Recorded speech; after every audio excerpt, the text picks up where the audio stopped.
Hi, welcome to Cubs and Culture for January 8th of 2018.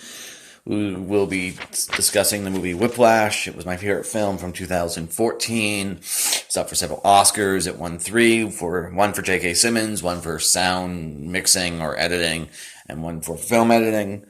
Okay, so if you've not seen the film, I'm going to spoil it.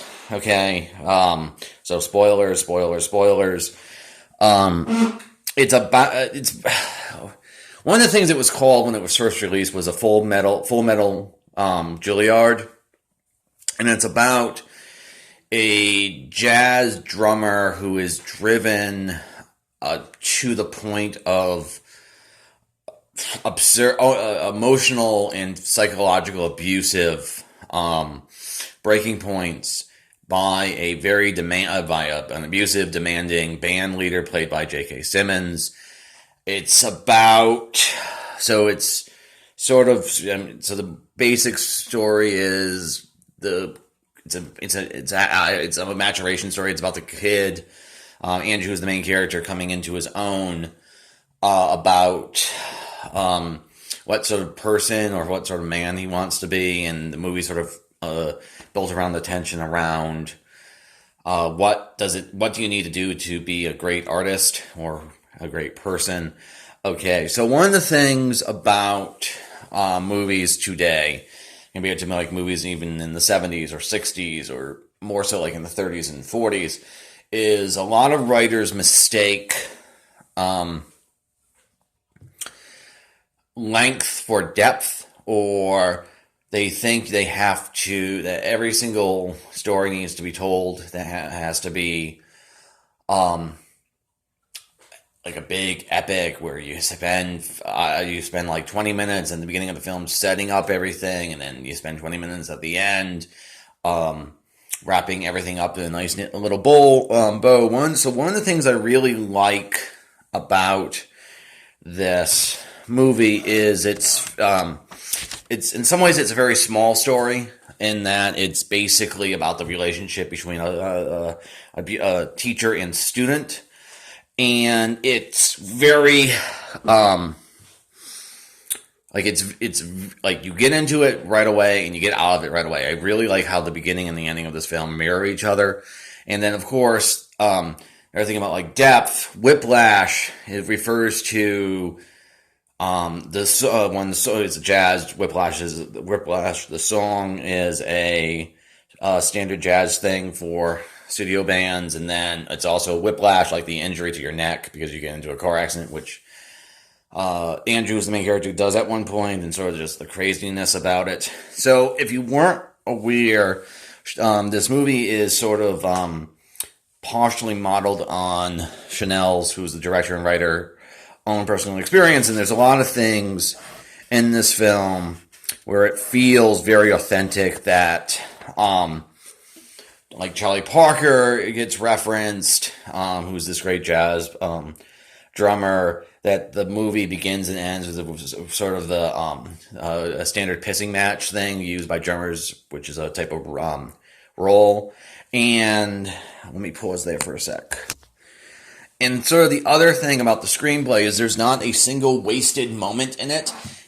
Every single moment has some sort of thematic import to make us feel sort of get to know the characters in sort of different light. So one of the things in writing for character dimensions, what character dimension is ultimately contradiction. Contradiction about what a person values or how they are in one situation to another. So Fletcher is a lot of the times, a jackass, absolutely abusive, horrible person, screaming, yelling, throwing stuff at people. But there's moments in the film where it comes across where he's actually quite sensitive. There's this little bit of a scene, it's like half a minute, where he's interacting with a little girl who's like 6, and he seems like a complete sweetheart. He's also the other sort of thing about Fletcher is his main sort of drive is to push people to be great regardless of any other cost in music, and so sort of push people to be a perfectionist. So being a great musician is sort of his end goal. Well, the thing is, there's a sequence in the film where he is actually shown playing a piano, and he's actually quite bad at it. He's sort of a mediocre sort of muzak sort of playing of the piano. And then Andrew, the main character, he's repeatedly shown with sort of being the victim of Fletcher in terms of being bullied, but there's a couple of times where he himself becomes the bullying character. There's a sort of scene where he's at a family dinner or reunion or whatever, and he completely is a jackass to everyone.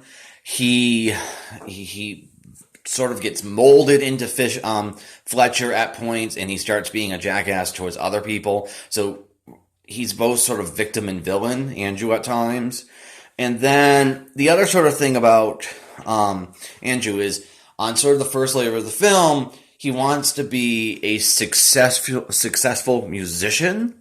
And he's sort of blind to other sorts of success. So it comes across as not him being fully driven, but being sort of naive. So like his father, for example, is a high school teacher, and it's explicit within the text of the film that that his father won Teacher of the Year, and you sort of get a sense in the film that he eventually, Andrew doesn't really respect his father despite that, because of his need to be successful only in this very narrow way. So in a lot of ways, the character feels, even though he's maturing over the course of the story, he still feels limited or naive at the end of it because he's so laser focused on it. And so you get sort of this great tension between Fletcher on sort of the most basic reading of the film is being a replacement father, and Paul Reiser is very good in the movie as well, being his real father, and Andrew having to makes the wrong decision at the end and becomes too much like Fletcher. So there's that. The other sort of thing I really like about the screenplay, besides its economy and besides how well structured it is it has ambiguity in it while also being starkly clear of how you think. It's very clear about what the characters think, but it's very ambiguous about how we should feel about that. So like Fletcher is pushing people, as he says, he thinks the most harmful words in English is good job. So he's pushing people to be great, and he doesn't care about the costs, because we know that for these characters, Andrew and Fletcher, art is suffering. Art, in perfection in music or in drumming, whatever you want to say, the art, it's about pain and suffering and sweat and going